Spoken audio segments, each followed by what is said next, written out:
Hello साथियों, good evening to all of you and welcome to the Karm Academy online platform. ठीक है, तो आज हम जो है अगली सीरीज देखेंगे जो 18वीं सीरीज होगी आपकी। ठीक है, सुपर 20 वाली। तो आइए आज की क्लास का जो है पहला सवाल करते हैं। देखिए, बोला गया कि एक नाव जो है 7.2 किलोमीटर की दूरी धारा की दिशा में और 3.2 किलोमीटर की दूरी धारा के विपरीत दिशा में 2 घंटे में तय कर सकती है। यह 1.5 किलोमीटर की दूरी धारा की दिशा में और 0.6 किलोमीटर की दूरी धारा की विपरीत दिशा में 24 मिनट में तय कर सकती है। तो धारा की दिशा में जाते हुए नाव की गति निकाल लें किलोमीटर प्रति घंटा में। ठीक है, तो आइए हल करते हैं हम लोग। देखिए, बोला है कि 7.2 किलोमीटर। देखिए, नाव की चाल जो है एक फिक्स हो गई, चाहे धारा की दिशा में जाए चाहे धारा की विपरीत दिशा में। ठीक है ना, दोनों ही सूरतों में, दोनों ही शर्तों में जो है उसकी चाल क्या है, धारा की दिशा में भी और धारा के प्रतिकूल दोनों में क्या हो गई, फिक्स हो गई। तो कह रहे हैं कि 7.2 किलोमीटर धारा की दिशा में जाते हैं, यानी धारा की दिशा में हम लोग चाल किससे नोट करते हैं, डाउन स्ट्रीम यानी डी से। तो कह रहे हैं कि 7.2 किलोमीटर जाता है आपका 7.2 किलोमीटर धारा की दिशा में डाउन स्ट्रीम जाता है, तो समय हो जाएगा दूरी बटे धारा की दिशा में चाल, आपकी समय हो गया। और फिर कह रहा है कि 3.2 किलोमीटर धारा के विपरीत कितना आता है, 3.2 किलोमीटर धारा के विपरीत यानी प्रतिकूल अपस्ट्रीम। और कह रहे कि समय कितना लगता है टोटल, 2 घंटे का। कितना लगता है, 2 घंटे का। पहली शर्त है आपकी। ठीक है, अब कह रहे कि वही नाव 1.5 किलोमीटर की दूरी धारा की दिशा में है। ठीक है, 1.5 किलोमीटर की दूरी धारा की दिशा में और प्लस कह रहा कि 0.6 किलोमीटर की दूरी धारा के विपरीत दिशा में। 0.6 किलोमीटर की दूरी धारा के विपरीत दिशा में। टोटल कह रहे कितना लगा है, 24 मिनट, यानी 24 बटे क्या कहते हैं 60, क्योंकि घंटे में कर लेते हैं। ये दूसरी शर्त है, उसके काटेंगे तो 2 बटे कितना दिखेगा आपका, 5। ये दूसरी शर्त है। तो हमको देखिए चाल निकालना है नाव की धारा दिशा में, तो हमको प्रतिकूल वाली जो अपस्ट्रीम चाल है उसको हटाना पड़ेगा। ठीक है, यहाँ पे कह रहा है कि ये 32 है और यहाँ पे कितना कह रहा है 0.6 है। ठीक है ना, ये 0.2 है और यहाँ पे कितना 0.6 है। ठीक है, तो हल कर लें एक बार इसको। अगर इसको काट लें 2 से तो दिखेगा 1.6, हो जाएगा कितना आपका 3.6 आपका। ठीक है, ये 2 है, या फिर रहने देते हैं इसको। ठीक है ना, 16। ठीक है, 16 छके 96। आप चाहें तो 6 की गुणा करें, क्योंकि अगर 2 से काटें तो 15 नहीं कटेगा। एक काम करते हैं, इस पहले डाटा में जो है हम गुणा करते हैं। हमको अपस्ट्रीम वाली चाल हटानी है, तो 16 और 6 का जो है एलसीएम कितना देगा बताइए। 16 और 6 का कितना हो जाएगा, 48 कर दें। 16 3 48, 8 6 48। ठीक है ना, तो हम कह रहे हैं कि इसमें किससे गुणा कर दें, 3 से गुणा कर दें। और इस डाटा में जो है किससे गुणा कर दें बताइए, 8 से। तो कितना हो जाएगा 48, यहाँ भी दिखेगा आपको, यानी 4.8, और यहाँ पे कितना हो जाएगा 4.8। घटाएंगे तो कट जाएगा आपका। ठीक है, तो घटाते हैं गुणा करके। ठीक है, जैसे ही इसमें गुणा करेंगे 16 3 48, 8 6 कितना हो जाएगा 48, ये कट जाएगा आपका। 36 गुणे 3, 3 6 18, 3 3 9 10, कितना हो जाएगा 10.8 आपका। ठीक है, बटे क्या हो जाएगा डी। यहाँ घटाएंगे 15 बटे कितना होता है 120, कितना हो जाएगा आपका 120। दशमलव कितने स्थान पे, एक स्थान पे। नीचे हो जाएगा डाउन स्ट्रीम आपका धारा के अनुकूल चाल, ये तो कट गया आपका। 3 से गुणा करेंगे 2 में, 2 तो काट लेते हमने ना, 1 हो गया था यहाँ पे। 3 एकम क्या हो जाएगा 3, और यहाँ 8 से गुणा करेंगे, 8 दूना 16 बटे 5। इसी को हल करना। ठीक है ना, आप देखेंगे इधर भी क्या है, वैल्यू माइनस में आएगी, इधर भी माइनस में, माइनस माइनस प्लस हो जाएगा। 12 में से घटाना है आपको 10.8, तो कितना दिखेगा 1.2 आपको दिखेगा। ठीक है, ये हो जाएगा आपका नीचे डी। माइनस में इधर भी आएगा, माइनस में तो माइनस माइनस प्लस होगा, ये जगह 15 माइनस कितना 1/5 कह दें, यानी डी का मान कितना दिखा 12 5 60, यानी कितना हो जाएगा 6 किलोमीटर प्रति घंटा। आपकी जो चाल है कितनी हो जाएगी 6 किलोमीटर प्रति घंटा, जो कि पहला वाला विकल्प है। शायद आपको ना दिख रहा हो, ये जो मान है कितना है 6 किलोमीटर प्रति घंटा लिखा गया है, पहला वाला विकल्प। ठीक है, तो इस तरीके से आपसे काफी जो है इस पैटर्न पे सवाल पूछे जाते हैं। ठीक है, जब भी आपके नाव धारा के चैप्टर से सवाल आते हैं तो इसमें इस कॉन्सेप्ट पे आपका जरूर सवाल आता है, तो इसको ध्यान रखेंगे हम लोग। उम्मीद करते हैं आप लोगों को समझ में आया होगा। ठीक है, अगला सवाल करते हैं हम लोग। कह रहे कि ए और बी एक ही समय पर क्रमशः एक्स और वाई स्थानों से एक दूसरे की ओर बढ़ते हुए चलना शुरू करते हैं। ए की चाल बी की चाल से 20% अधिक है। रास्ते में मिलने के बाद ए और बी को क्रमशः वाई और एक्स किलोमीटर तक पहुंचने में 2 घंटे और 1 घंटे लगते हैं। ठीक है, तो आपको पता होना चाहिए जो कॉन्सेप्ट है आपका मिलने के बाद जो है गंतव्य स्थान तक पहुंचने वाला। जैसे कह दें ये जो है एक्स बिंदु है, ये वाई है। ए जो है यहाँ से निकलता है किसकी तरफ, वाई की ओर, और बी जो है निकलता है यहाँ से किसकी ओर, एक्स की ओर। ठीक है ना। अब कह रहे हैं कि रास्ते में कहीं मिले होंगे, तो मिलने के बाद जो है जैसे यहाँ पे कहीं मिले होंगे रास्ते में कहीं बीच में, तो ए जो है किस पे पहुंचेगा, वाई पे, और बी किस पे पहुंचेगा, एक्स पे। तो मिलने के बाद का समय दिया गया है। ठीक है ना, तो हम लोग निकालते हैं चालों का अनुपात, यानी एस ए पहले की चाल, एस बी दूसरी चाल बी वाले की। तो समय हम लोग किसका उल्टा ले लेते हैं, टाइम ऑफ किसका लेते हैं, बी यहाँ पे, और टाइम ऑफ ए मिलने के बाद का है ये समय, ध्यान रखेंगे मिलने के बाद अपने गंतव्य स्थान तक पहुंचने में लगा समय है ये। ठीक है, तो कह रहे हैं कि क्रमशः ए और बी को वाई और एक्स, ए को जो है पहुंचने में कितना बताइए, कितना कह रहे हैं कि 2.5 यानी 5/2 लगता है। ये ए का है, ठीक है ना, ये ए का है, आपका ध्यान रखेंगे। ए यहाँ पहुंचा, मिलने के बाद बी से कितना समय ले रहा है, 2 सही 1/2 का मतलब कितना हो जाएगा, 5/2 घंटे। और बी जो है पहुंच रहा है एक्स पे कितने घंटे में, एक्स घंटे में। और सवाल में बोला है कि ए की चाल बी की चाल से कितना अधिक है, 20% अधिक है। तो इसका मतलब कितना होता है आपका 1/5, यानी 5 पे कितना अधिक है, 1। ठीक है, तो ए की चाल की बात करेंगे तो अगर बी कितना है, 5 है, ए की उससे ज्यादा हो कितनी है आपकी, ये हो जाएगी, ये हो जाएगी रूट के अंदर। देखिए मिलने के बाद दूसरे व्यक्ति का समय है यहाँ पे कितना, एक्स आपका, और ये है आपका कितना 5/2, 5/2। तो 2 आपका ऊपर चलेगा, हम स्क्वायर करके रूट हटा लेते हैं। ये हो जाएगा 36, ये हो जाएगा 25 बराबर, ये हो जाएगा 2x/5। 5 से काट दे कितनी बार में, 5 बार में, 2 से काट दे कितनी बार में, 18 बार में। यानी x का मान क्या दिखा, 18/5, यानी 3 सही कितना हो जाएगा, 3/5। x क्या है, समय है, तो घंटे में बोला है, पहला कितना है घंटे में, दूसरा भी किस में होगा, घंटे में आपका। ठीक है, यानी अगर ए को कितना लगता है 2.5 घंटे, तो बी को जो है मिलने के बाद x घंटे यानी कितना, 3 से 3/5 घंटे का समय रहेगा। ये जो कॉन्सेप्ट है आपका पता होना चाहिए कि मिलने के बाद जो है जब भी अपने गंतव्य स्थान तक पहुंचने के बारे में बोला जाए तो उनकी चालों का जो अनुपात होता है, व्युत्क्रम होता है रूट के अंदर उनके समय का। ठीक है, ये आपको पता होना चाहिए था। ठीक है, आइए अगला सवाल करते हैं हम लोग। कह रहे कि पाइप ए और बी एक टैंक को क्रमशः 9 घंटे और 15 घंटे में भर सकते हैं। दोनों पाइप एक साथ खोले गए, कुछ समय बाद यह पाया गया कि टैंक के तल में एक रिसाव था जो 22 सही 1/2 घंटे में पूरी तरह से भरे टैंक को खाली करने में सक्षम था। ठीक है ना, टैंक के तली में क्या है, एक रिसाव है जो 22.5 घंटे में क्या कर सकता है, पूरे टैंक को, भरी हुए टैंक को खाली कर सकता है। इसके बाद इसकी मरम्मत की गई। यदि टैंक कुल 6 घंटे में भरी जाती है तो कितने समय बाद रिसाव की मरम्मत की गई, आइए हल करते हैं।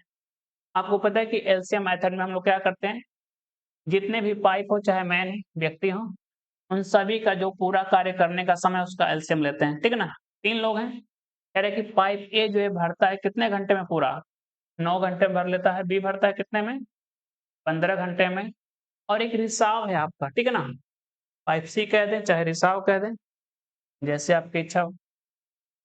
ये रिसाव के बारे में बोला गया है, जो रिसाव है वो अकेले खाली कर देता है भरे हुए टंके को। 22.5 का मतलब कितना होता है बताइए, 45/2 घंटे में। तो एलसीएम लेंगे 9, 15, 45/2 का। ठीक है, तो भिन्नों का कैसे निकालते हैं, अंश का लेते हैं एलसीएम और हर का क्या लेते हैं। ठीक है, ये दिखेगा आपको एचसीएफ, नीचे हर में क्या है, सभी में 1 है, तो 1 और 2 का एचसीएफ क्या, एलसीएम एचसीएफ क्या दिखेगा, 1 दिखेगा। 15, 9 और 45 का क्या दिख जाएगा 45। तो टोटल धारिता मानते हैं 45 की क्षमता निकालेंगे, कुल काम में समय से भाग करेंगे तो ए की क्षमता हो जाएगी कितनी 5 यूनिट प्रति घंटे की। बी की हो जाएगी भरने की कितनी 3 भरने की प्रति घंटा। और ये रिसाव है ना आपका 45 से भाग करें कटेगा तो कितना आ जाएगा 2। रिसाव है तो खाली करेगा तो माइनस में काम हो जाएगा इसका। कह रहे कि दोनों पाइप एक साथ खोले जाते हैं और कुछ समय बाद पाया गया कि तली में रिसाव है जिसकी क्षमता दिया है। कह रहे कि यदि जो कुल समय कितना लगा 6 घंटे का, इसका मतलब है कि 6 घंटे तक जो है समय लगा है कुल भरने में, तो कितने समय के बाद जो है मरम्मत की गई रिसाव की, ठीक है ना।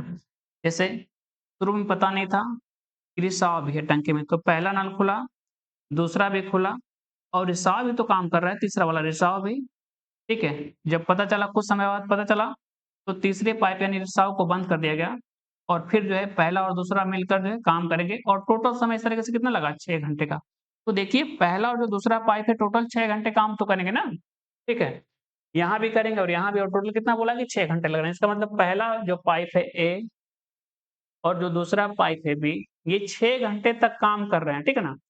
तो ये दोनों मिलेंगे तो कितने घंटे, 1 घंटे काम हो जाएगा 8। 1 घंटे काम कितना हो जाएगा 8, यानी 6 घंटे में कितना हो जाएगा 8 गुणे 6 कितना 48 काम कर देंगे, जबकि काम है कितना आपका बताइए 45 काम है। इसका मतलब जो काम एक्स्ट्रा हुआ है क्यों हुआ है, क्योंकि जो खाली करने वाला पाइप था वो भी काम कर रहा था, ठीक है ना। तो वही ये लोग एक्स्ट्रा काम आ रहा है, तो देखेंगे कितना एक्स्ट्रा है आपका 3 यूनिट। तो रिसाव जो है इसका मतलब 3 खाली किया होगा, ठीक है, और इसकी क्षमता कितनी है 2 की। तो ये कितने समय तक खाली करेगा इसको, 1.5 घंटा, यानी 1 सही 1/2 घंटा। यानी इतने समय तक रिसाव चालू रहा होगा, उसके बाद क्या हो गया होगा, उसको मरम्मत करके बंद कर देगा। 1 सही 1/2 घंटे आपका। फिर से बता दे रहे हैं, सबसे पहले इनकी क्षमता निकालेंगे। सवाल में बस ये बोला है कि पहला और दूसरा नल खोला गया, लेकिन गलती से एक रिसाव जो उसमें था वो भी चालू था। उसके बाद पता चलने के बाद जो है रिसाव को बंद कर दिया गया और इस तरीके से जो टंकी जो है कुल 6 घंटे में भरी। हम कह रहे हैं कि पहला और दूसरा जो नल है 6 घंटे तक काम तो करेंगे, तो काम है कितना 45, जबकि काम कितना हो रहा है 48। ये जो एक्स्ट्रा आपका 3 यूनिट काम हुआ इसलिए हुआ क्योंकि शुरुआत में जो रिसाव ने खाली किया था उसी को भरने के लिए, तो इसी को खाली करने में रिसाव ने कितना समय लगाया होगा निकाल लेंगे। ये कितना आ जाएगा 1 से 1/2 घंटे का आपका, ठीक है। आइए अगले सवाल करते हैं हम लोग। कह रहे हैं कि एक नल से एक बूंद प्रति सेकंड की दर से पानी गिर रहा है। एक नल से एक बूंद प्रति सेकंड, यानी 1 सेकंड में कितना गिर रहा है पानी, 1 बूंद, ठीक है, टपक रहा है, गिर रहा है। 600 बूंदें मिलकर, यानी उस नल की 600 बूंदें मिलती है तो 100 मिलीलीटर क्या बनता है पानी बनता है। कह रहे कि 300 दिन में कितने लीटर पानी बेकार हो जाएगा। इस तरीके से अगर नल जो है चलता रहा, यानी हर सेकंड उसमें से एक एक बूंद पानी गिरता रहे, तो 300 दिन में देखा जाए तो कितना लीटर पानी बर्बाद हो चुका होगा। आइए निकालते हैं। देखिए सबसे पहले बोला है कि 600 बूंदें मिलकर कितना बनता है 100 ml। 600 पानी की 600 बूंद अगर मिल जाए तो कितना बनता है मिलीलीटर में, कह रहे कि 100 ml। तो एक बूंद कितना दिखेगा आपको बताइए, 100 बटे में 600 ml काटेंगे तो कितना दिखेगा आपका 1 बटे में 6 ml, ठीक है ना। आपको ये भी पता होना चाहिए कि 1 लीटर में जो होता है 1000 ml होता है। 1 लीटर में कितना होता है आपका 1000 ml होता है, ठीक है। आइए हम लोग निकालते हैं समय। 300 दिन है टोटल, 300 दिन है और एक दिन में कितना होता है आपका 24 घंटे। ये दिन है, ये टोटल उस दिनों में क्या हो गया घंटे हो गया, ठीक है ना। 1 घंटे में होता कितना है 60 मिनट और 60 मिनट में कितने सेकंड होते हैं बताइए, 1 मिनट में कितने होते हैं 60 सेकंड।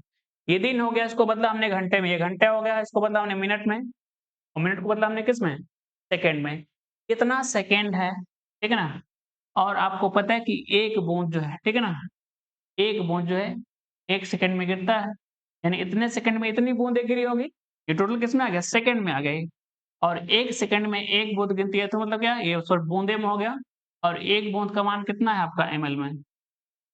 ये हो गया एमएल में आपका 1/6। ऐसे काट लीजिए किसी एक को, ऐसे काट लेते हैं। ये दिखेगा 300 गुणे 24 गुणे 60, एक जीरो बढ़ा लेते हैं। एमएल आपका हमको बताना है लीटर में। इसका मतलब क्या कर दें हम? 24 गुणे 600 किससे भाग कर दें? 1000। अब ये लीटर में हो गया। 2 जीरो यहाँ से काट लें, 1 जीरो इसमें से, इसका मतलब आखिरी में क्या होगा? 1 जीरो आएगा आपका। तो कौन सा दिखेगा? डी वाला विकल्प। हल करके देख लेते हैं। 24 तिहाई कितना होता है? 6 गुणे 3 18 भी कह सकते हैं, आखिरी में 1 जीरो। 6 गुणे 3 18, 18 चौक 72, 7 बच गया। 18 दूना कितना होगा? 36, 36 7 कितना हो जाएगा आपका?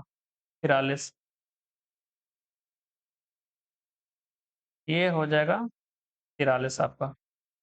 4320 लीटर जो है पानी नुकसान हो जाएगा, बेकार हो जाएगा 300 दिनों में।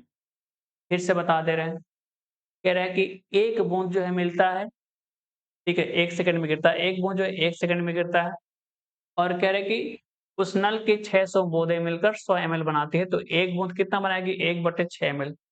ये क्या है आपका? दिन है। ये क्या है आपका? घंटे हैं। ये क्या आपका? मिनट है। और यहाँ तक क्या है? ये सेकंड है।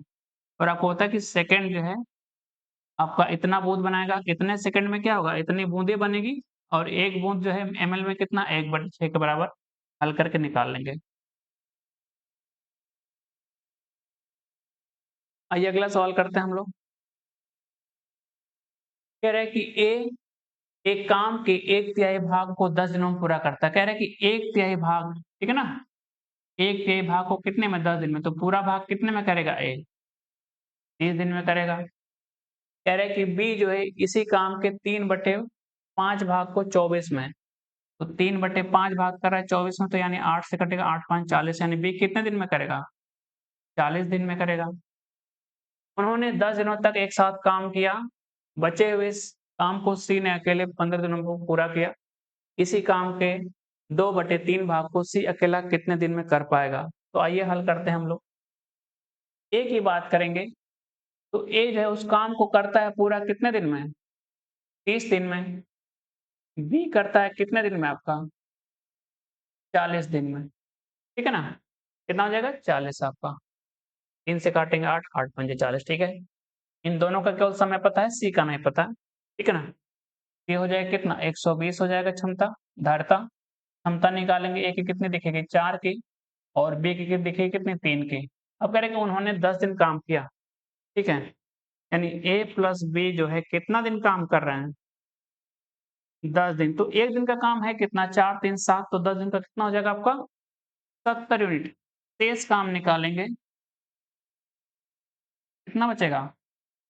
50 यूनिट। अब कह रहे हैं कि सी ले रहा है समय, कह रहे हैं कितना? 15 दिन। तो सी की क्षमता निकालेंगे हम लोग। सी की एफिशिएंसी कैसे निकालते हैं? कार्य में क्या करिए? समय से भाग करिए। 50 काम कर रहा है कितने में? 15 में। 5 से भाग कर दिए 10। 10/3 क्या है? क्षमता है सी की।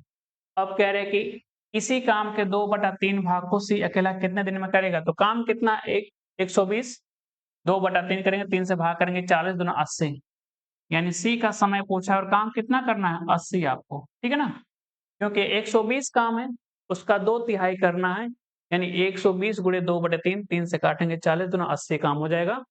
और सी का समय पूछा है, तो सी की क्षमता कितना है? 10/3 आपका। 10 से काटेंगे 8 गुणे 3 कितना हो जाएगा आपका? 24 दिन। ये हो जाएगा बी वाला विकल्प। सभी जो है आपके प्रीवियस ईयर के पूछे गए सवाल हैं, ठीक है? तो आप जो है इनको जरूर रिवाइज करिए।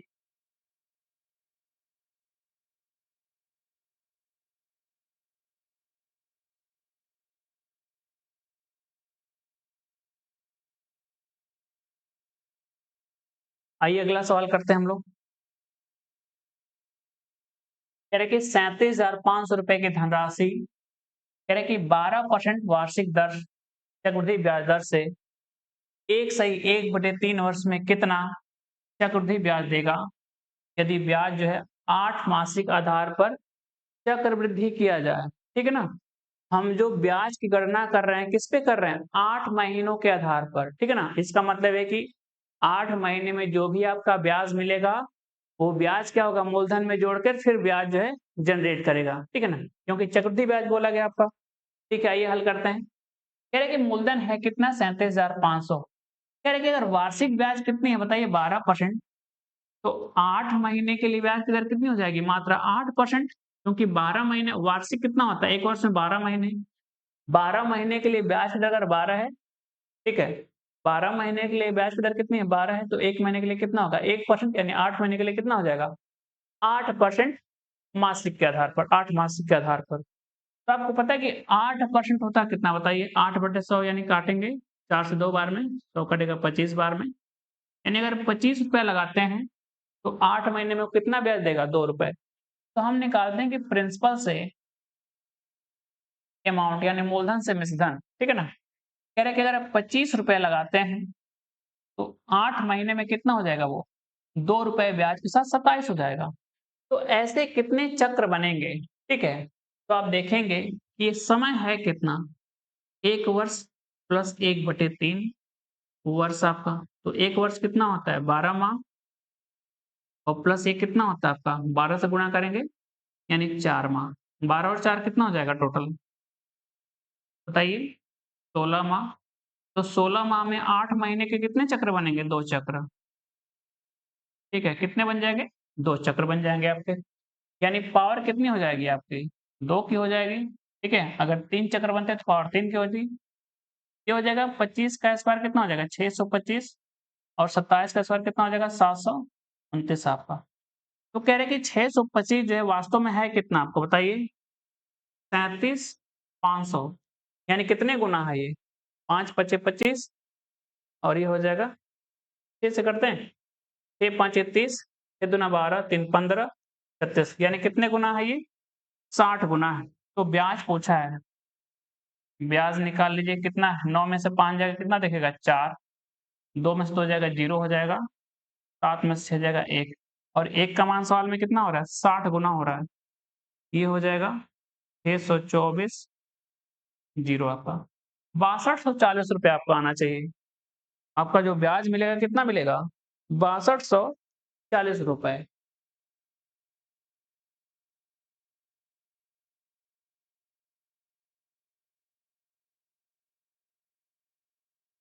ठीक है, ये अगले सवाल की ओर बढ़ते हैं। कह रहे कि 50,250 रुपए की राशि को 2 भागों में इस प्रकार विभाजित किया गया है कि पहले भाग पर 7/1/2 वर्ष का साधारण ब्याज, ठीक है ना? पहले भाग पर कितना? 7/1/2 वर्ष का साधारण ब्याज 8/1/3% प्रति वर्ष की दर से 8% प्रति वर्ष की दर से 5/1/4 वर्ष के लिए। दूसरे भाग पर साधारण ब्याज का कितना है? 5/2 गुना है। दोनों भागों के बीच जो अंतर है रुपए में कितना है वो पूछ लिया आपसे। तो देखिए टोटल है कितना अमाउंट आपका? ये कह रहा है कि 50,000 कितना है? 250 रुपया है। इसको 2 भागों में बाँटा गया है, ठीक है ना? ये पहला कहते हैं P1 है, दूसरा कितना है? P2 है, ठीक है ना? पहला पहला हिस्सा P1, दूसरा क्या कहते हैं? P2, आप XY जो भी मानना चाहें मान सकते हैं, ठीक है? अब देखिए कह रहे हैं कि इन दोनों हिस्सों पर जो ब्याज है, यानी पहले हिस्से पर जो ब्याज है, दूसरे हिस्से पर जो ब्याज मिल रहा है उसका कितने गुना है? 5/2 गुना है। तो आइए देखते हैं, ब्याज कैसे निकालते हैं बताइए? परसेंटेज में, मूलधन का R इंटू T परसेंट से। तो देखिए R है कितना पहले भाग पर? 8 सही 1/3 यानी 8 गुणे 3 24, और एक 25/3, ठीक है? और समय कितना है? 7.5 यानी 15/2 है। कह सकते हैं 15/2, और 25 बटे कितना हो गया था? 3। परसेंटेज हटाएँगे यहाँ क्या हो जाएगा? कट जाएगा आपका, ठीक है ना? बराबर कह सकते हैं। दूसरा हिस्सा कितना है? P2 है आपका। इस पे कह रहे हैं कि समय कितना है? 5 चौके 20, 21/4। 21/4 वर्ष के लिए, और ब्याज की दर क्या रहने वाली है? 8% मात्र, ठीक है ना? तो परसेंटेज यहाँ भी तो कट जाएगा ये तो, ठीक है ना? और ब्याज बराबर है नहीं, कह रहे हैं कि पहले हिस्से पर जो ब्याज है इस दूसरे हिस्से पर प्राप्त ब्याज का कितने गुना है? 5/2 गुना है। तो ये है ना 5/2 गुना। तो बराबर करने के लिए हमको क्या करना पड़ेगा? इधर 5/2 से जो है गुणा करनी पड़ेगी। ठीक है। परसेंटेज से क्या कटेगा? परसेंटेज। ठीक है। ये हो गया 4 गुणे 2 कितना? 8 से 8 कट गया। ठीक है। 5 से काट दें इस 15 को कितनी बार में? 3 बार में। और कुछ कटेगा? 3 से काट दें इस 21 को 7 बार में। तो कह सकते हैं कि बचा क्या-क्या? P1 गुणे 25 बटे में 6 बराबर P2 गुणे में 7 है। ठीक है। और कुछ तो रहा नहीं। 7 4 भी कटा 2 ऊपर सारा कुछ कट गया। यानी ये देखिएगा P1 बटे P2 6 साते 42 और 25। ये अनुपात है उन राशियों का जिसको 2 हिस्सों में हमने तोड़ दिया था। ठीक है ना? जिसको 2 हिस्सों में बाँटा गया था। तो टोटल कितना दिखेगा आपको बताइए? 5 2 7 4 2 6 67 जबकि सवाल में कह रहा है कि टोटल है कितना? 50 250 है ये रुपए में। तो कितनी बार कटेगा? काट के देख लेते हैं।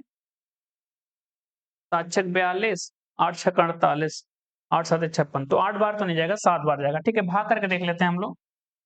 ठीक है। ये हो जाएगा अगर हम 7 बार ले जाएँ। 7 सत्ते कितना हो जाएगा? 49 4 बच गया 7 छक 42 और 4 कितना हो जाएगा? 46 12 में हो जाएगा 3 ये हो जाएगा 3 तो 5 3 सत्ते 21 3 5 सत्ते 35 5 31 5 बार और साथ में गिरो। हाँ ठीक है 750 बार में दिखेगा। ये हो जाएगा कितना? काटेंगे तो 1 का मान कितना दिखेगा? 750 रुपए आपका। ठीक है। 1 का मान कितना है आपका? 750 रुपए। तो हमसे पूछा क्या है बताइए? अंतर पूछ लिया है। तो अंतर देखेंगे है कितना? 42 और 25 का अंतर। निकाल लीजिए अंतर कितना है आपका? अंतर हो जाएगा 12 में से 5 जाएगा कितना हो जाएगा? 7 3 में 17 और कितने गुना कर दें? 750 रुपए गुना। 0 आपका आएगा 1 17 पचे 85 8 बच गया 17 7 119 119 और 10 129 और 2 घटाएंगे 127 आपका।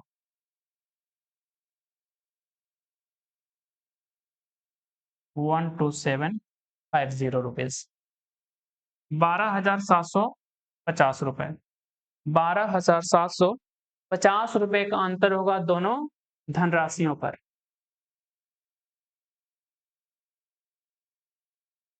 ठीक है। इस तरीके का कॉन्सेप्ट हम लोग पढ़े हैं कि बोला जाता है कि 2 हिस्सों को जो है तोड़ा गया अलग-अलग ब्याज दरों पे और कितने वर्षों में या फिर किन्हीं वर्षों में प्राप्त जो दोनों राशियों पर प्राप्त ब्याज है क्या हो गया? बराबर हो गया। जो दोनों धनराशि पर प्राप्त ब्याज क्या हो? बराबर। तो हम लोग लगाते हैं R1 T1 बराबर क्या? R2 T2। ठीक है। यहाँ पे बराबर नहीं बोला है क्या बोल दिया है? 5/2 गुना बोल दिया है। अगला सवाल करते हैं हम लोग। कह रहे हैं किसी बड़े कंटेनर में 3:2 के अनुपात वाले जूस और पानी का अनुपात है। ठीक है। कह रहे कि पानी जो है कितना है? पहले क्या बोला है? जूस और पानी यानी पानी कितना है? 3 है। तो जूस कितना है? 2 है। इसमें जूस और पानी के 60 लीटर मिश्रण को मिलाया जाता है जिसमें जूस और पानी फिर कितना बोला है? 2 से 1 है। इसके बाद 11 लीटर मिश्रण को शुद्ध जूस से बदल दिया जाता है। यानी मिश्रण को निकालेंगे और उसकी बजाय क्या कर देंगे? 11 लीटर शुद्ध जूस मिला देंगे। कह रहे हैं कि अंतिम मिश्रण जो तैयार होगा उसमें पानी और जूस का अनुपात क्या होगा? वही निकालते हैं। पहले बात करते हैं कि जो 50 लीटर है उसमें जूस है कितना? कह रहे हैं कि टोटल कितना है? 3 और 2 5 है। 5 का मान सवाल में कितना है? 50 यानी 1 का मान क्या होगा? 10 यानी 3 का मान क्या हो जाएगा? 30 यानी कह सकते हैं कि जूस पहले में कितना है? 30 है। तो 2 का मान क्या हो जाएगा? 20 आपका पानी हो जाएगा। पानी कितना हो जाएगा? 20 लीटर जोड़ेंगे तो कितना आ जाएगा? 50 भी आपका आ जाएगा। अब देखिए जो दूसरा मिश्रण है वो कितना है आपका? 60 लीटर का है। और देखिए कह रहा है कि इसका जो रेशियो क्या है? 2 से 1 यानी 3 का मान कितना है? 60 है। 3 का मान 60 है तो काटेंगे तो 1 का मान क्या दिखेगा? 20 दिखेगा। यानी 40 और 20 दिखेगा। यानी 60 लीटर में जूस कितना है आपको बताइए? 40 लीटर और पानी कितना है बताइए? 20 लीटर जोड़ेंगे तो वापस आपका 60 भी हो जाएगा। अब कह रहे हैं कि इन दोनों को मिला दीजिए। इन दोनों को मिलाइए तो मिश्रण तैयार हुआ आपका। ठीक है ना, एक नया मिश्रण। तो उसमें देखेंगे कि जूस और पानी कितना कितना है। जूस में जूस जोड़िए कितना हो जाएगा 70, कितना हो गया 70। पानी में पानी जोड़िए कितना हो जाएगा 40। यानी मिश्रण कितने का बना टोटल 110 लीटर का। जो मिश्रण है कितने का बनेगा नया वाला, इन दोनों को मिला दें 50 और 60 110 हो जाएगा वैसे भी। लेकिन इस नए मिश्रण में जूस कितना है 70 है लीटर में, और ये कितना है आपका पानी 40 लीटर है। कह रहे कि जो आपका मिश्रण तैयार हुआ है इसमें से निकालिए कितना 11 लीटर निकालिए। ठीक है, तो आप देखेंगे आप मिश्रण निकालेंगे तो इसी रेशियो में तो निकलेगा, किस में निकलेगा, काटेंगे तो 7 और 4 के रेशियो निकलेगा। यानी टोटल कितना कह रहे हैं 11 में से 7 क्या निकलेगा बताइए, जूस निकलेगा, और 4 क्या निकलेगा पानी निकलेगा। और हम निकाल भी कितना रहे हैं 11 लीटर ही निकाल रहे हैं, ठीक है ना। हम निकाल कितना रहे हैं 11 लीटर ही निकाल रहे हैं। यानी 11 में से अगर निकालना चाहें तो 7 लीटर क्या निकलेगा जूस और 4 लीटर पानी, क्योंकि रेशियो आपका यही रहने वाला है, ठीक है ना। अगर आप मिश्रण जो तैयार हो उसमें जूस और पानी का अनुपात 7 से अगर 4 का है तो उसमें से चाहे क्वांटिटी या जो भी निकालें, उस निकाले गए मात्रा में आपका जूस से पानी का रेशियो क्या रहेगा 7 से 4 ही रहेगा। और जो बचा हुआ उसमें भी क्या रहेगा 7 से 4, जब तक हम कुछ बाहर से ना ऐड करें उसमें। ठीक है, तो आइए निकालते हैं शेष। 7 निकालेंगे इसमें से 70 में से तो कितना दिखेगा जूस 63 लीटर। 40 में से कितना निकालेंगे 4, तो आपका जो है पानी कितना दिखेगा, ये हो जाएगा 36 लीटर। ये आपका नए मिश्रण में क्या है जूस और पानी। और कह रहे हैं कि मिश्रण में से 11 लीटर निकाल के हम क्या बता देंगे, उसको जो है शुद्ध जूस से बदल देंगे। यानी हम फिर क्या मिला रहे हैं, मिश्रण तो 11 निकल गया, फिर क्या मिलाएंगे जूस इसमें 11 लीटर। तो अंतिम मिश्रण बनेगा आपका इस तरीके से, अंतिम मिश्रण बनेगा इस तरीके से 63, यानी कितना हो जाएगा 4 74, और कितना हो जाएगा पानी तो उतना ही रहेगा आपका। यानी ये आपका दिखेगा फाइनल, लीटर से लीटर कटेगा तो रेशियो दिखेगा कितना 35, 37 से 18 का, 37 से 18 का। ये अंतिम मिश्रण में जो है दिखेगा जूस और पानी का। ठीक है, पहले जूस है ना आपका, ठीक है जूस पूछा क्या पानी से जूस, पूछ क्या लिया है पानी से जूस, तो रेशियो पलट जाएगा, क्या हो जाएगा 18 से 37 का आपका। ठीक है ना, ध्यान रखेंगे। हम जो निकाले हैं वो जूस से क्या है पानी, देखिए जूस पहले लिखा पानी बाद में, तो जूस से पानी है ये, ठीक है ना। ये जूस है आपका, ये वाटर है। पूछा क्या है कि पानी और जूस का अनुपात, तो पलट जाएगा आपका 18 से क्या हो जाएगा 37 हो जाएगा। ठीक है, काफी अच्छा सवाल है। अगला सवाल करते हैं हम लोग। कह रहे कि सुशांत 8,000 रुपए का सामान खरीदता है, उसे उस सामान पर 10% की छूट मिलती है। छूट मिलने के बाद वह 7.5% की दर से कर का भुगतान करता है। वह राशि ज्ञात करे जो उसे अपने आवास पर प्राप्त इस सामान के लिए चुकानी होगी यदि दुकानदार होम डिलीवरी के लिए कितना लेता है 200 रुपए।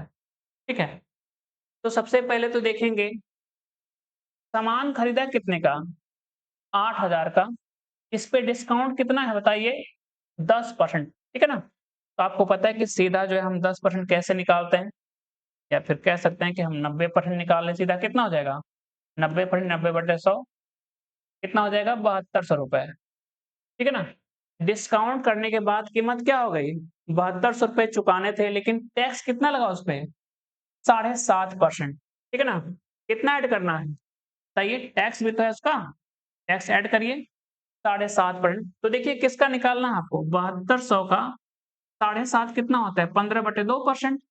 आपको पता है कि किसी भी संख्या का बताया जाता है क्लास में कि किसी भी संख्या का 1% निकालने के लिए हम दशमलव कहाँ लगाते हैं पीछे से 2 अंक पे, तो ये तो हट गया ना, पीछे से 2 अंक पे लगाएंगे तो 72 हो जाएगा। 2 से काटने के देखिए 36 गुणे 15, 15 छक्के कितना होता है 90, 45 और 10 55 यानी कितना हो जाएगा 54। तो टैक्स कितना दे रहा वो 540 का, 540 का। ठीक है, तो देखिएगा 0 4 7 7, और कह रहा है कि वो जो होम डिलीवरी के लिए जो है सर्विस टैक्स दे रहा है, ठीक है ना, डिलीवरी के लिए वो कितना दे रहा है 200 रुपए। देखिएगा 0 आपका 0 4 9 7940 टोटल पेमेंट कितनी करनी होगा उसको? 7940 रुपए का। ठीक है, ये एक बार फिर से बताते हैं। जो कीमत थी सामान की कितनी थी? 8000, लेकिन उसको छूट मिला 10% का, तो कितना कीमत चुकाएगा? 90%। यानी कि एक जीरो हटाएंगे इधर से, तो 800 गुणे 9, टैक्स के बाद कीमत क्या बची थी? 7200। ठीक है, छूट के बाद कीमत क्या बची थी? 7200। लेकिन इस बची हुई कीमत पर क्या करता है? टैक्स देता है 7.5%। तो हमने निकाला कि टैक्स कितना आ गया? 540। अब देखिए इसके बाद वो सामान को अपने घर पे मंगवाता है, तो होम डिलीवरी के लिए चार्ज कितना किया जाता है? 200 रुपए। वो भी 200 देना होगा, यानी 7940 हो जाएगा आपका। कह रहे कि एक बेईमान व्यापारी अपने माल पर 50% अधिक मूल्य अंकित करता है और फिर अंकित मूल्य पर कितने की डिस्काउंट देता है? कह रहे कि छूट देता है 20% की। इसके अलावा वह एक दोषपूर्ण तराजू का उपयोग करता है जो 900 ग्राम के लिए 1 किलोग्राम पड़ता है। शुद्ध लाभ परसेंटेज क्या है? ठीक है, हल करें आप लोग। आपको बताया गया कि जब भी बेईमान दुकानदार का सवाल है, तो आप लोग जो है रेशियो से करेंगे, यानी सीपी से एसपी के मेथड से करेंगे तो आपके लिए बहुत आसान होगा। ठीक है, हल करिए।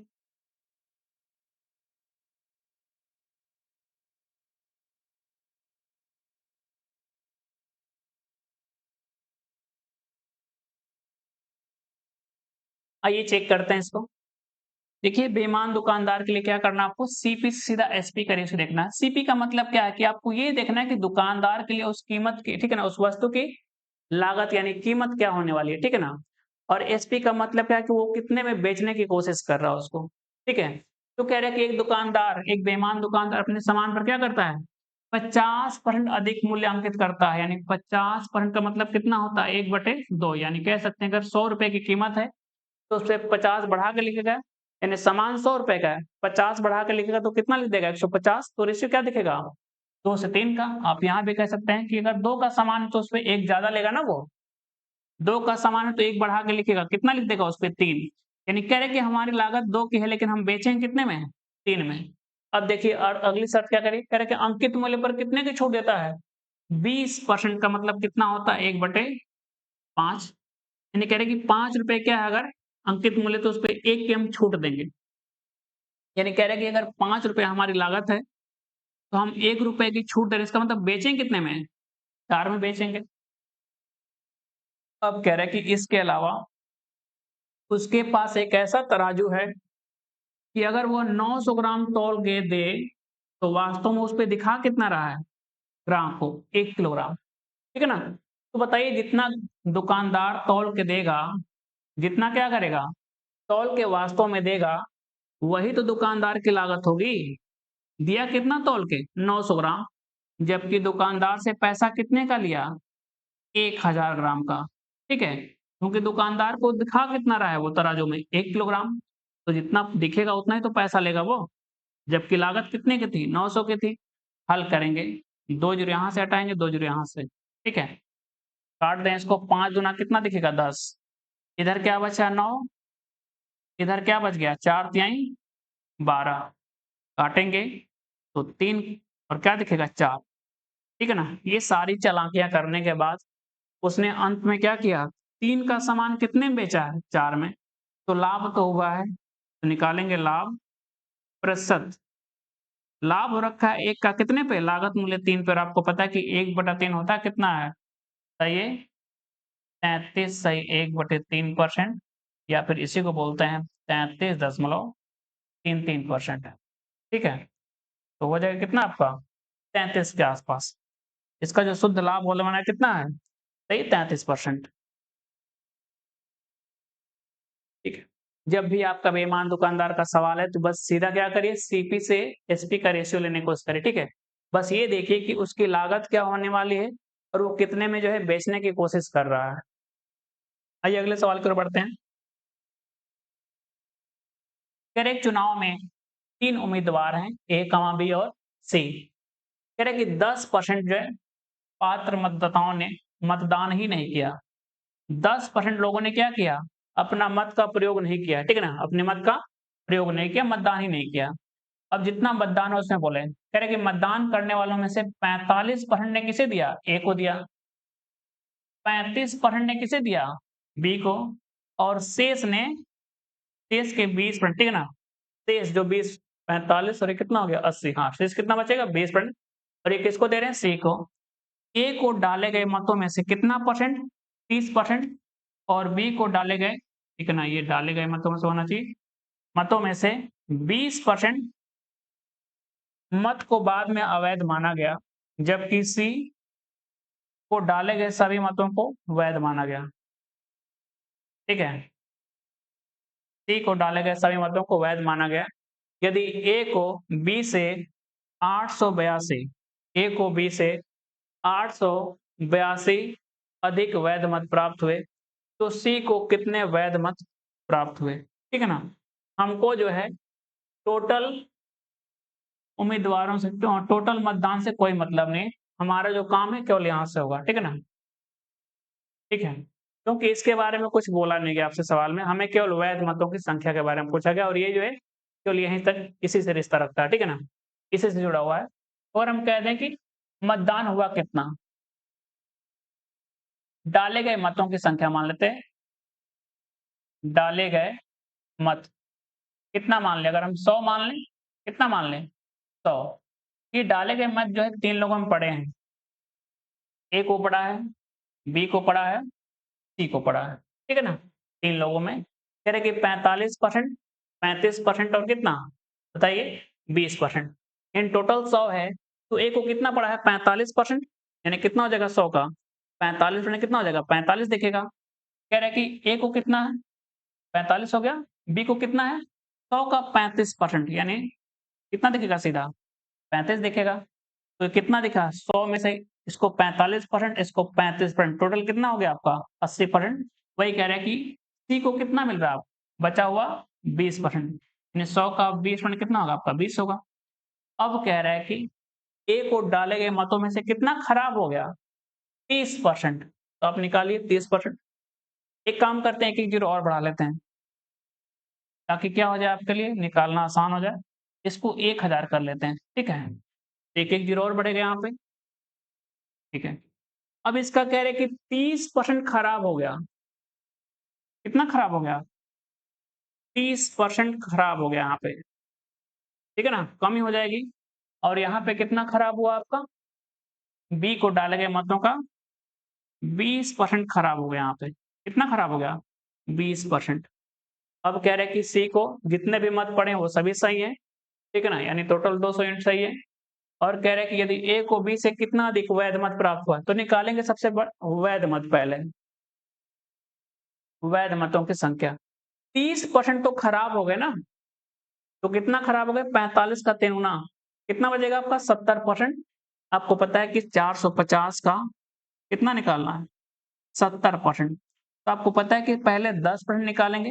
पहले क्या करिए 10% निकालिए, तो आपको पता है कि किसी भी संख्या का 10% निकालने के लिए अगर ये 450 है तो क्या होगा आखिरी की जीरो हटा देंगे 0.1 स्थान पे, यानी 45 है 10%, तो हमको 7 गुना करेंगे क्या हो जाएगा 70% मिल जाएगा। तो आइए हल करते हैं, 7 गुना करके जीरो हटा दीजिए, 7 5 कितना हो जाएगा 35, 7 चौक 28 और 3 कितना हो जाएगा 31, 315 कह सकते हैं। ठीक है ना, आप चाहें तो 30% निकाल के घटा भी सकते हैं, कितना हो जाएगा 3 5 15, 3 चौक 12 13, ठीक है ना, 135 घटाएंगे तो कितना बचेगा 315 आपका। ठीक है, ये हो गया वैध ए के लिए। बी का निकालेंगे, देखिए 20% खराब हुआ, ए देखेंगे 10% कितना हो जाएगा 35, यानी 70 घटाएंगे तो कितना दिखेगा 50 घटाएंगे 300, 20 और घटाएंगे तो कितना हो जाएगा आपका 280, कितना दिखेगा 280। ठीक है, अब इन्हीं में कह रहा है कि वैध मतों में जो अंतर है कितना है 882, तो देखेंगे है कितना वास्तव में 20 और 15 कितना है 35 का है, जबकि सवाल में कितना है 882। ठीक है, तो निकालेंगे 5 से काट दें कितनी बार में 7 से काट दें, 7 एकम 7, 7 दूना 14, 7 छक 42। ठीक है, कटेगा 7 से काट दें 5 बार में, 7 एकम 7 18, 7 दूना 14, 7 छक 42। ठीक है ना, इसका मतलब कितना हो गया 5 का मान कितना हो गया 126। पूछ रहा है कि सी को कितने वैध मत प्राप्त हुए, तो सी को कितने सभी के सभी वैध, ध्यान रखना यहाँ पे बोला गया सवाल में कि जबकि सी को डाले गए सभी मत क्या हैं? वैध है। इन टोटल कितना? 200। और एक का मान सवाल में कितना हो रहा है आपका? 126 गुना हो जाएगा। 126 का दोगुना कितना हो जाएगा? 252 और साथ में कितने जीरो? 2 जीरो। कितने मत होंगे? सी के 25,200। ऐसा कोई विकल्प नहीं। 882 अधिक है 200। क्या हो गया? अच्छा हाँ, 5 का मान कितना? 126 है। ये तो 40 गुना होगा ना? कितना होगा? ये 40 से गुणा करें कितना हो जाएगा आपका? बताइए। इसमें जो है कितने गुणा करिए? 40 की। आप कह सकते हैं कि 1 का मान यहाँ से कितना हो जाएगा? 126 बटे में 5 मत। 126 बटे में 5 मत। इसको कर लेते हैं हम लोग। ये हो जाएगा आपका कितना? 126 बटे में 5 की गुणा करेंगे तो 5 से काटेंगे 40, यानी कह सकते हैं कि 40 गुणे कितना हो जाएगा? 126। 26 का 4 गुना कर लेते हैं, साथ में जीरो, तो 452 का कितना हो जाएगा? ये हो जाएगा 104, यानी 500 कितना हो जाएगा? 4 आपका 5040 मत। कितने जो है वैध मत मिलेंगे किसको? सी को। 50-40 आपका। ठीक है, आइए एक बार फिर से बता देते हैं। सवाल ने बोला है कि कुल मतों का कितना बताइए? 10% मत डाला ही नहीं गया है, ठीक है? तो हमें इससे कोई मतलब नहीं, क्योंकि सवाल में देखिए वैध मतों की संख्या पूछा है, टोटल पूछता तो हम इसका इस्तेमाल करते। तो हम मान लेते हैं कि मतदान जो है 10% जो मतदान हुआ, यानी मतदान कितना हुआ आपका? 1000 यूनिट। कितना हुआ? 1000। इस 1000 यूनिट में से कह रहे हैं कि 45% किसको गया है? ए को, यानी 450 यूनिट। बी को कितना गया है? डाले गए मतों का 35%, यानी कितना हो जाएगा? 350 यूनिट। और शेष किसको किसको गया? सी को, यानी कितना बचेगा? देखेंगे तो 200। अब खराब हो गया। डाले गए मतों का जो है ए का, जो भी मत पड़ा है ए को, उसका 30% खराब हो गया। तो सही कितना हो गया? 70%। निकालेंगे 300 बन रहेगा। बी को जितना भी मत मिला उसमें से 20% क्या हो गया? खराब हो गया। तो सही कितना, यानी वैध कितना होगा? 280। इन्हीं में अंतर कितने का? 35। जबकि सवाल में कह रखा है कितना? 882। यहाँ से एक का मान निकालेंगे और सी का एक भी मत क्या है? वैध नहीं, अवैध नहीं है, ठीक है ना? सभी के सभी वैध है, तो यहाँ से निकालेंगे उसके वैध मतों की संख्या कितना हो जाएगा? 50-40 आपका। अगला सवाल करते हैं हम लोग।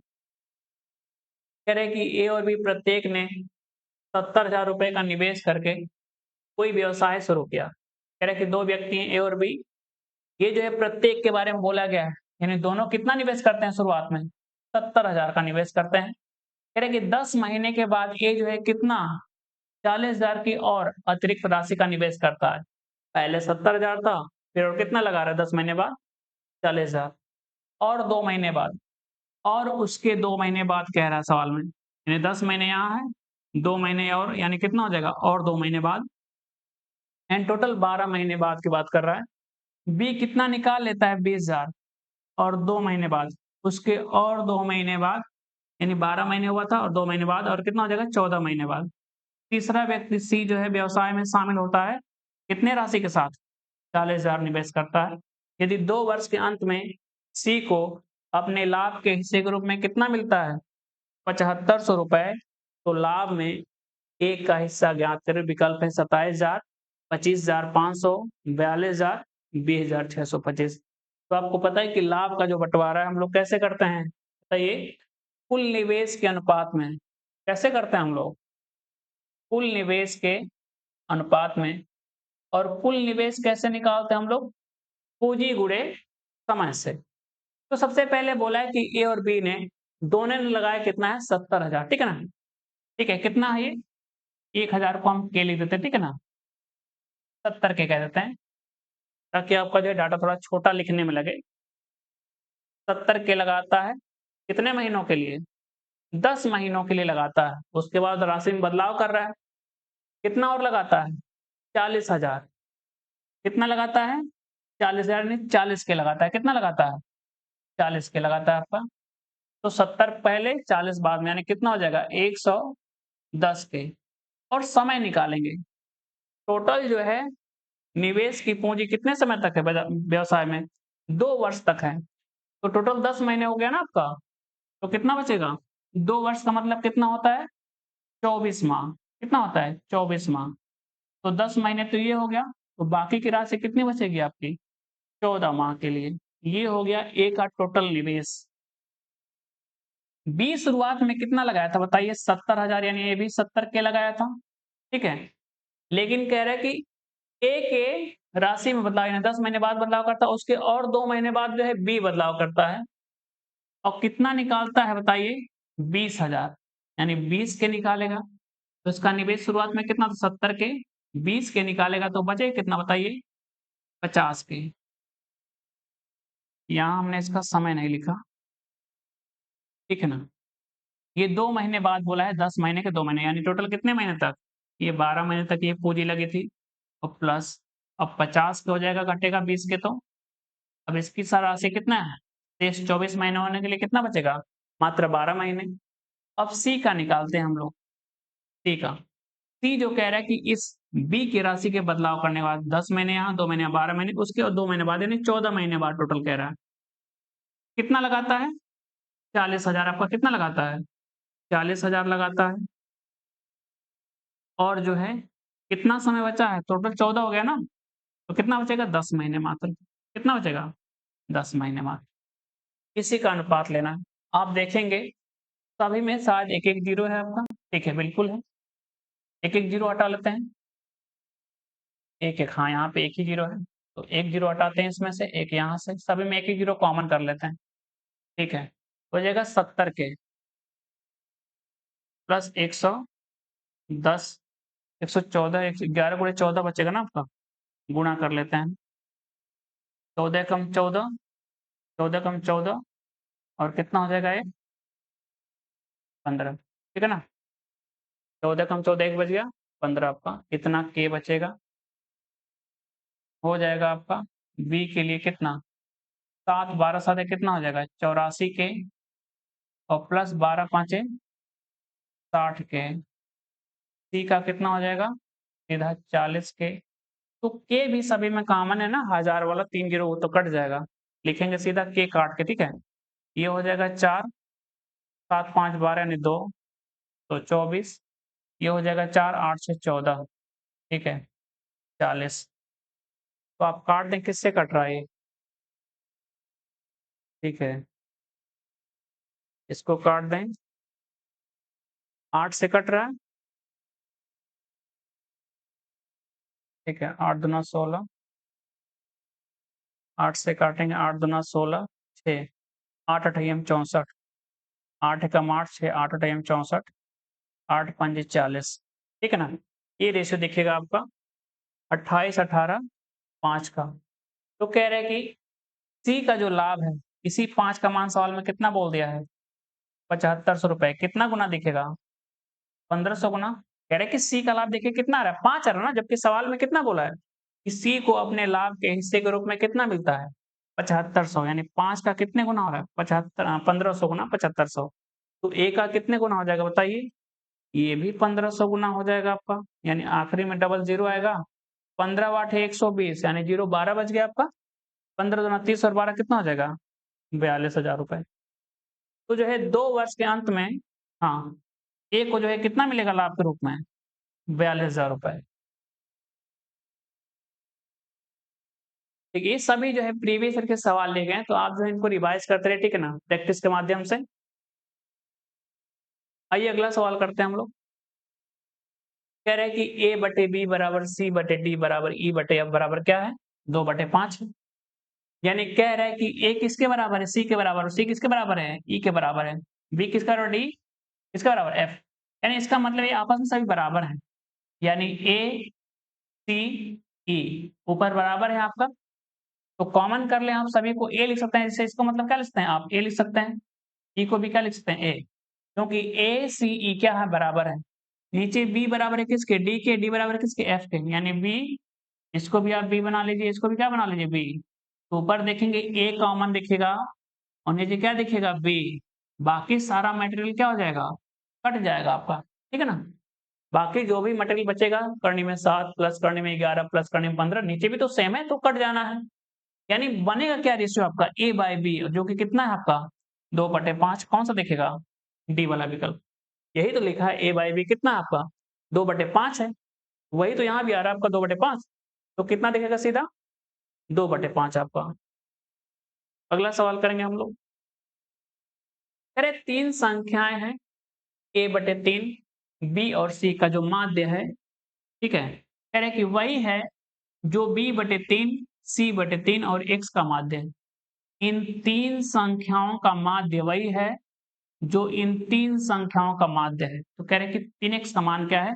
जहां पे a, b और c कैसी संख्या है? पॉजिटिव है, ठीक है? धनात्मक संख्याएं हैं। तो आपको पता है कि माध्य का मतलब क्या होता है? ठीक है? माध्य क्या होता है आपका? एवरेज होता है, ठीक है ना? माध्य क्या होता है आपका? औसत होता है। तो 3 संख्या है तो औसत कैसे निकालते हैं बताइए? एवरेज निकालेंगे पहले 3 का, ठीक है? ये हो जाएगा पहले ग्रुप का और दूसरे ग्रुप का एवरेज बराबर करना है, क्योंकि कह रहे हैं कि दोनों का माध्य बराबर है, यानी एवरेज की बात कर रहा है। तो एवरेज कैसे निकालते हैं? टोटल योगफल बटे आंकड़ों की संख्या, ठीक है? तो निकालिए, जोड़ेंगे a/3 plus b plus c बटे में क्या हो जाएगा? 3 बराबर यहाँ पे क्या दिखेगा? b/3 plus c/3 plus x बटे में क्या दिखेगा? 3। ये तो कट जाना है आपका। तो देखिएगा a plus 3b plus 3c बटे क्या दिखेगा? 3। ये दिखेगा b plus c plus 3x बटे क्या दिखेगा? 3। ये तो कट जाएगा। हमें 3x का मान चाहिए, तो 3x का मान निकालेंगे, बाकी सारा मैटर इधर कर दीजिए। तो a रहेगा आपका, कुछ नहीं है। 3b में से b कटेगा तो क्या दिखेगा? प्लस का 2b। 3c में से c कटेगा, क्या दिखेगा? प्लस का 2c। यानी 3x का मान पूछा था, a plus 2b plus 2c। a plus 2b plus 2c, ठीक है? देखिए सब छोटे-छोटे सवाल है जो काफ़ी कॉन्सेप्चुअल सवाल है, तो इनका जो है अभ्यास किया करिए आप लोग, ठीक है? अगला सवाल करते हैं। कह रहे कि 5 वर्ष पूर्व लॉरेल की आयु उसके पुत्र की आयु के 4 गुना से 4 अधिक थी, ठीक है ना? यानी कह रहे कि 5 वर्ष पूर्व जो लॉरेल की आयु है, उसके पुत्र की आयु के 4 गुना से कितना वर्ष अधिक है? 4 वर्ष अधिक है। कह रहे कि 3 वर्ष बाद लॉरेल की आयु उसके पुत्र की आयु कितना है? 3 गुने से 6 कम है। 3 गुने से 6 कम है। वर्तमान में कितने वर्ष बाद उसकी आयु का योगफल कितना हो जाएगा? 50, ठीक है? अगर योगफल निकालना है तो आप देख सकते हैं कब 50 होगा। तो आइए हल करते हैं हम लोग। कह रहे हैं कि लॉरेल है, ठीक है ना? लॉरेल को एल से लिख दें, उसके पुत्र को क्या लिख दें? एस, ठीक है ना? तो देखा जाए वर्तमान से क्या बोला है? 5 वर्ष पहले, कितने साल पहले? बताइए। 5 वर्ष पहले बोला है।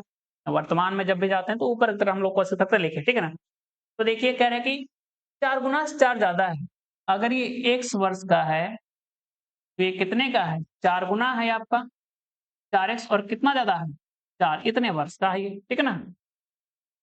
अब देखिए, तो वर्तमान में कह रहे कि वर्तमान से कितने साल बाद आपका? कह रहे कि 3 वर्ष बाद। कह रहा है कि 3 वर्ष बाद लॉरेल क्या है? उसके पुत्र क्या है? कि 3 गुने से कितना है? 6 कम है। यानी 3 वर्ष बाद। तो गैप कितने का दिखेगा? 8 का। यानी वर्तमान में जाने के लिए कितना जोड़ेंगे? 5, फिर बाद में जोड़ने जाने के लिए कितना जोड़ेंगे? 3, यानी टोटल 8 जोड़ेंगे। यानी देखिएगा 4x प्लस 4 प्लस सीधा 8 और यहाँ कितना दिखेगा? x plus 8।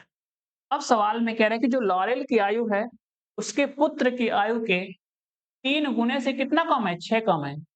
तो बराबर करने के लिए जो चीज़ यहाँ बोली गई वही क्या करिए? सेम चीज़ इधर करिए, यानी 3 गुना करिए और क्या कर दीजिए?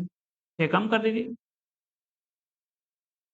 कह रहे कि लॉरेल की आयु वर्तमान से 3 वर्ष बाद उसके पुत्र की आयु के 3 गुने से कितना कम है? 6 कम है। हमने इधर 3 के गुणा किया, 6 कम कर दिया। हल करते हैं। ये दिखेगा आपको 4x प्लस 12 बराबर 3x प्लस कितना? 24 माइनस 6। 3x 4x का अंतर क्या दिखेगा आपको? x 12 और उधर कितना दिखेगा आपको? 18। क्या दिखेगा? 6 वर्ष। x का मान आ गया 6। पूछा है कि वर्तमान से कितने वर्ष बाद? तो वर्तमान में देखेंगे इनकी आयु का योगफल क्या दिखेगा बताइए? 4x प्लस x, 5x कितना है? 5x प्लस 4 यानी रखेंगे 6 5 30 और 4 कितना हो जाएगा? 34 वर्ष। कितना है ये? 34 वर्ष का है वर्तमान में, ठीक है। कितना है? 6 4 1 5 है, ठीक है ना? ये तो यहाँ पे है ना, यहाँ पे, ठीक है।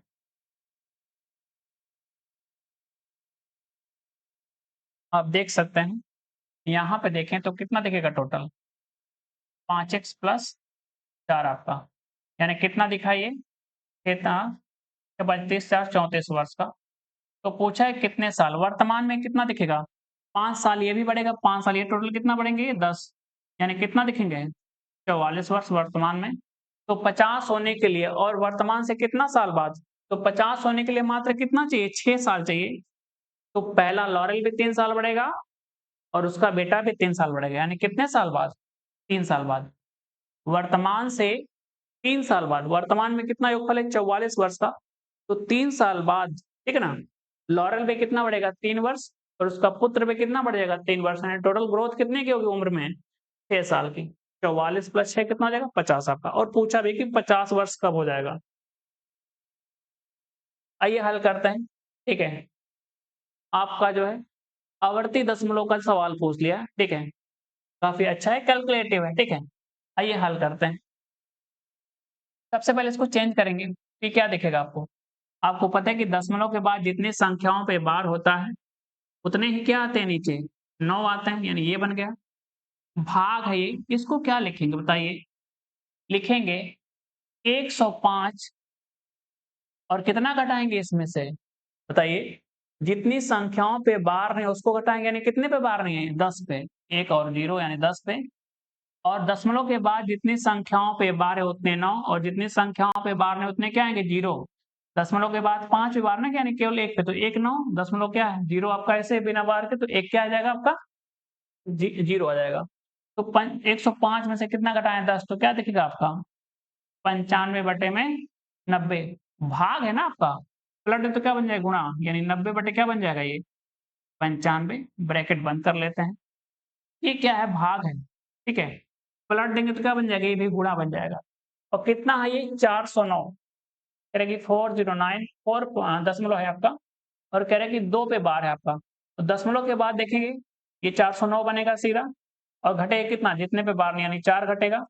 और देखेंगे कितने पे बार है? 2, यानी 2 9 और 1 आपका। ये देखिएगा 405 बटे 990 आपका। पलट देंगे तो आपका ये ऊपर चला जाएगा 990, और ऊपर वाला नीचे आपका हो जाएगा 405 आपका। बटे में लिखना है अब, ठीक है ना? जो गुणा था हमने 1 बटे में करके क्या कर दिया? भाग था उसको 1 बटे में करके गुणा बना लिया, ठीक है। नीचे देखेंगे 84, तो 84 बटे क्या हो जाएगा? 99। भाग को गुणे में करते हैं। नीचे क्या रहेगा आपका? ये हो जाएगा 90, यानी ऊपर क्या आ जाएगा? 90। 93 में से कितना घटाएँगे? 9, यानी कितना हो जाएगा? 83, यानी कितना? 84 सीधा। कितना हो जाएगा? 84। ब्रैकेट बंद, नहीं ब्रैकेट नहीं, आपका सीधा गुणा है यहाँ पे। भाग है तो क्या करेंगे? गुणे पलट देते हैं।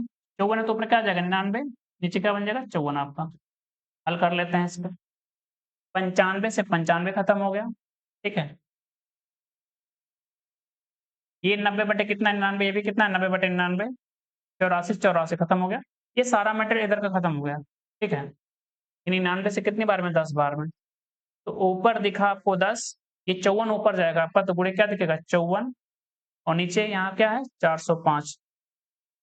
तो ये बनेगा आपका 9 चौके 36, 9 पचे 45, ठीक है।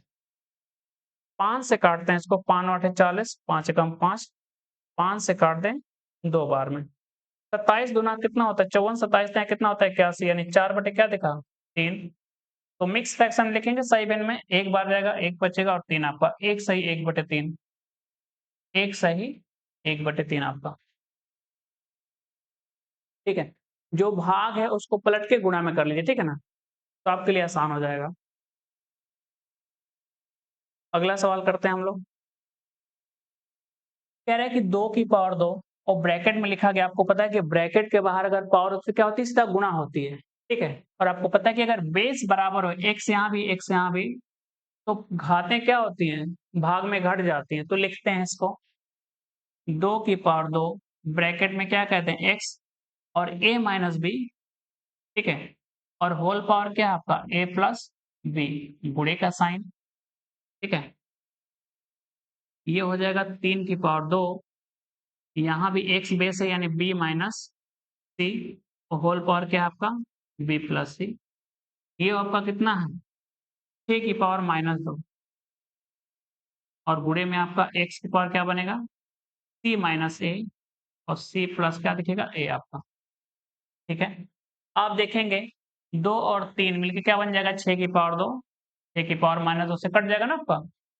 देखेंगे आपको जैसे लिखा जाए a की पावर n गुणे b की पावर क्या n, आपको पता है कि पावर सेम हो तो एक चादर में लिख सकते हैं कि ए बी, उसकी पावर क्या करते हैं n कर देते हैं। वैसे 2 की पावर 2 है, 3 की पावर 2 है, तो गुणा करेंगे तो 6 की पावर कितना हो जाएगा 2, जो बटे में आएगा ना तो कट जाएगा आपका सीधा। आप कह सकते हैं कि x की पावर ये गुणा हो जाएगा इसमें a plus B, a minus B क्या होता है a square minus B square, यानी a square minus B square, गुणे का साइन, ये हो जाएगा b minus C B plus यानी बी स्क्वायर माइनस सी स्क्वायर, गुणे का साइन, ये हो जाएगा x की power c minus A C plus यानी C square minus A square.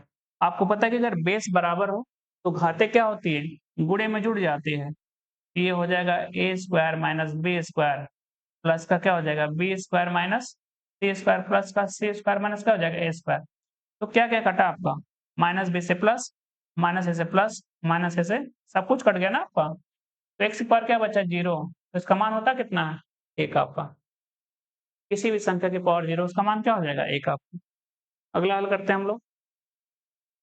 दो संख्याओं x और y का लघुत्तम समापवर्तक उनके महत्तम समापवर्तक से कितना है 204 गुना है, यदि उनका महत्तम समापवर्तक कितना है 12 दिया है आपका, तथा संख्याओं के बीच का अंतर कितना है 60 है। जो संख्या है उसके बीच का अंतर कितना है वो 60 है। तो कह रहे कि योगफल क्या है x और y बना दो संख्या उन्हीं का योगफल पूछा x प्लस y का मान क्या है। आइए हल करते हैं। HCF के बारे में बोल दिया आपका, HCF है कितना 12 है, और एलसीएम कितना है आपका HCF का 204 गुना, यानी 12 का कितने गुना 204 गुना, ये एलसीएम हो गया आपका, ठीक है। अब देखेंगे आपको पता है कि अगर एचसीएफ दिया गया तो दो संख्या क्या बनती है, पहली बनेगी 12a, दूसरी क्या बनती है 12b बनती है, ठीक है। आपको पता होना चाहिए कि जहां a और b क्या होते हैं अभाज्य होते हैं, को प्राइम होते हैं, यानी इनका मौसा क्या दिखना चाहिए आपको एक दिखना चाहिए। सवाल ने बोला है कि इन दोनों संख्या, ये पहली संख्या दिखी और ये दूसरी संख्या, इसका अंतर है कितना बताइए 60 है ना, ये तो कितना है 60 है। ये पहली संख्या बनी आपकी और ये है दूसरी संख्या, तो सवाल में क्या बोला है कि इसका अंतर कितना है 60 है। तो 12 कॉमन करेंगे तो आप देखेंगे कि a माइनस बी दिखेगा 60, तो काटेंगे तो a और b जो को प्राइम है आपको वो क्या दिखेंगे, इसका डिफरेंस दिखेगा 5 का, ठीक है। हमको जो है x और y निकालना है, तो आप ये कह सकते हैं कि पहली संख्या 12a है, दूसरी कितनी है 12b, तो आपका एलसीएम क्या दिखेगा बताइए 12, दोनों में कॉमन है, a और b को प्राइम है, और को प्राइम का एलसीएम क्या होता है उनके गुणा होता है, और सवाल में एलसीएम है कितना, कह रहे कि 12 गुणे 204 है। एलसीएम कितना लिखा आपने 12 गुणे 204, दो संख्याएं 12 है, दूसरी कितनी है 12 भी है, दोनों में कॉमन 12 दिखेगा, तो आपके एलसीएम में तो 12 आएगा ही आएगा। ए और बी दोनों कैसे नंबर है को प्राइम, यानी इनका एलसीएम क्या होता है सीधा इनकी गुणा, 12 से क्या खत्म हो गया 12, यानी ए बी का मान क्या दिखा आपको 204। आप ये कहना चाहते हैं कि ए और बी का अंतर कितना है 5 है, और इनके गुणा करने पे क्या आना चाहिए 204, तो इसको फैक्टर करते हैं, इसका गुणनखंड बनाते हैं। 4 से अगर काट दें तो 4 5 20, 4 एकम यानी 51 बार में कटा, डिफरेंस तो 5 नहीं है आपका, और तोड़ते हैं, ठीक है। तो देखिएगा 4 लिखेंगे 3 17, ठीक है ना। आप देखेंगे 4 चाहे कितना होता है 12, और एक फैक्टर कितना लिख लीजिए 17।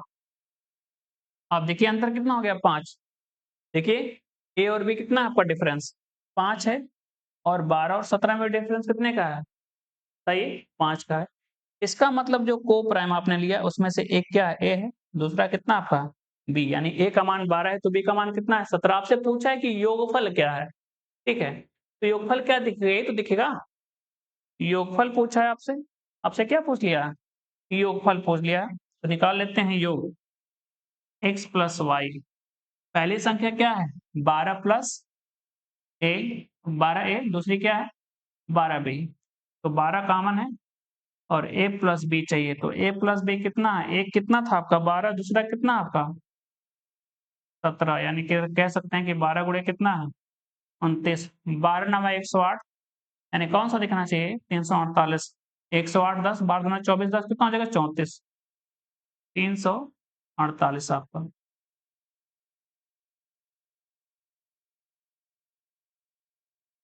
ठीक है, योगफल पूछा था आपका। अब 12 का डायरेक्ट मल्टीपल चेक कर सकते, लेकिन कई विकल्प मिलेगा आपको, 60 मिलेगा, 52 मिलेगा, ठीक है, 48 मिलेगा आपको, 52 तो नहीं 48 मिलेगा, 2 विकल्प मिलेंगे आपको।